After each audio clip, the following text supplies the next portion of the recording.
When selling on Amazon, there are two basic ways to go about it.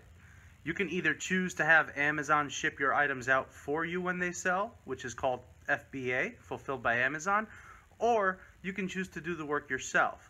That's called merchant fulfilled. Lately, we've been seeing the questions sprout up a little more often from people asking, what are some of the different strategies that one can use to maybe do some self-fulfillment? The most conventional answer is going to be to merchant fulfilled books that are ranked 3 million or higher. Typically, these are books with poorer ranks that'll still yield a decent profit. The motivation behind this is that since these books will typically take longer to sell, you would still be able to offer the item, ship it yourself, and avoid potential long-term storage fees. Now, am I 100% FBA? No, I'm not. I do some merchant fulfilled, but my strategy is a little bit contrarian and quite the opposite of the typical model. In this video, I'm going to share my strategy with you, and I'm also going to share a recent merchant fulfilled sale that helps you understand how I price merchant fulfilled versus Amazon and versus the competition. My name is Manny, and this is Manny's Book Bag.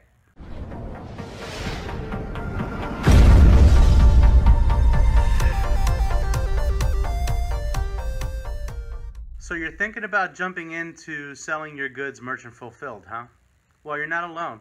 I've noticed that question is coming up quite a bit in our Facebook groups, and I thought it was time to actually put some strategies out there for those of you that are thinking about doing it. Now, I've already discussed the traditional way of doing merchant fulfilled, which is to put your poorer ranked books on the website, put it on the shelf, and forget about it until it sells. Now, that's a strategy that a lot of people have revisited, especially considering the new long-term storage fees and the higher fulfillment costs for FBA.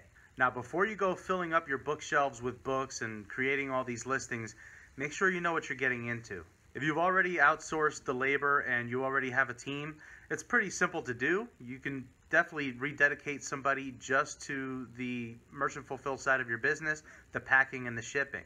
But if you're flying solo, be very careful. Having a couple of books every single day to ship out is no big deal. But as you increase your volume and as you put more listings up, your sales are going to increase. You may come to realize that waking up every day and packing up 30, 50, sometimes even 100 books before you can do anything else not only gets tedious, but could actually get in the way of your long-term goals. My strategy for merchant fulfilling is a little bit different, and it might be a fit for you. Let me start off by saying that I'm not 100% FBA, but I'm really close. I don't go out of my way to look for books that I can merchant fulfill, but once I've got the books home, there is something that I do. My strategy revolves around maximizing my paid outs, and typically I will only merchant fulfill books and CDs during the second week of a pay cycle. Normally when you send items in FBA, you go through the shipping process, you ship stuff out, you wait for Amazon to receive it, you wait for it to go live. If you're like me and your fulfillment center happens to be a distribution center, they receive the items and then you have to wait for them to disperse those items throughout all the other distribution centers in the country before they go live and off of back order. During the second week of a pay cycle, this can get in the way because my chances of getting those items sold right away are not as good. So during the second week of a pay cycle, I will typically rescan the books and CDs that I brought home, and I will look for books that are ranked under 100,000 that I can sell for a minimum of $9, and I will look for CDs that are ranked under 25,000 that are also going to sell for $9. $9 is my minimum for merchant fulfill. For some of the heavier books, I'm actually going to look for more money than that, but that's my baseline. It's pretty different thinking, huh? Most people will take the long tail stuff and they will merchant fulfill it. I want the super fast selling stuff. Since I am trying to maximize my payout, ideally I'm looking for things that I can list onto that website and sell the same day. My main issue is that my pay cycle ends on a Saturday afternoon. And if I sell an item on Wednesday, Thursday, or Friday, I have no guarantee that Amazon's actually going to ship that item out in time. But when I merchant fulfill the item, the second that I receive the order, I can pack it up and I can ship it. The moment that I ship it, that money is in my paid out. So I could potentially sell an item on Saturday morning that Amazon would have never been able to fulfill in time. I can sell that item on Saturday morning, I can pack it up, I can ship it and the money goes into my payout, which I receive on Monday. The strategy's a little different, but when you look at ways to really maximize your payouts, it's a great way to turn a flip faster. So if in week number 2, I can come across 30 or 40 items that I can list like that really quickly, I can ship those out no problem, and it can turn into a couple $100 extra. Now, I happen to be in week 2 of a cycle right now, so last night I listed about 8 items that I came across yesterday. One of them is this CD, Wow 2016. It's a 2-disc CD. The rank on it is 500.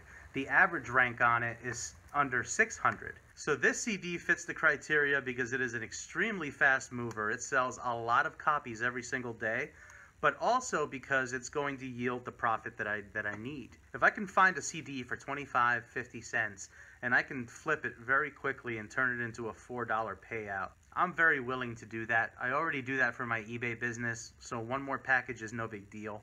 But this CD tells another story. Amazon is selling the CD for $11.47. Now, one of the things that I noticed was that the lowest merchant fulfilled price at the time was over $17. No one was respecting the fact that Amazon was on the listing. You're going to see this happen a lot where people are priced higher than Amazon. Typically speaking, one person went in at a higher price. Maybe they didn't see that Amazon was on the listing, and when other people went in on it, they just kind of followed along. They played follow the leader, and I don't know if it's a fear of undercutting the competition, but they stuck with a price for an item that's never going to sell. So the first thing you need to recognize is when that happens, and you need to recognize that there's a difference between undercutting a legitimate price and undercutting an unrealistic price. I respect the idea that, you may never want to undercut the competition. You may want to match or be a penny above. But I will undercut without remorse any price that I think is not a price that an item is going to sell through with. So Amazon was on it for $11.47. Because of the extremely high velocity and how many people are looking at this CD, I priced mine to be $10.95 landed. I have my shipping templates set up to offer free shipping on Merchant Fulfill. I do this because shipping ends up being part of the value of the CD anyway, but by offering free shipping, I do land on the free shipping page when someone clicks through on that. So Amazon is priced at $11.47 brand new, and I sold my copy for $10.95. It's still like new, but I think it's a valuable lesson because a lot of people don't think that they can price that closely to Amazon and still capture the sale. This is where sales rank means absolutely everything to me. The more in demand that a product is, and the more people that are looking at that listing and trying to determine who they're going to buy from, the more chances that someone's just going to pick your offer. So if a rank is poor, going to 1.5, 2 millions, 3 millions, I tend to provide a little better value. I'll bring my price down a couple of dollars compared to Amazon. But when it's selling that fast, you really don't have to. But here's the question of the day. Is Merchant Fulfilled a part of your business model? If it is, what are some of the benefits and drawbacks of Merchant Fulfilling your own orders? Go ahead and leave your comments down below. That's all for today's video, folks. If you like this video and you want to see me make more of them, please remember to share, like, and subscribe to support the channel. If you haven't liked the video yet, make sure you tap that like button. And if you're not subscribed yet, tap on that book bag up there in the corner. And when you're in there, tap on that bell. That's going to set you up with notifications so that you know when new videos drop. Till next time, let's go make some money.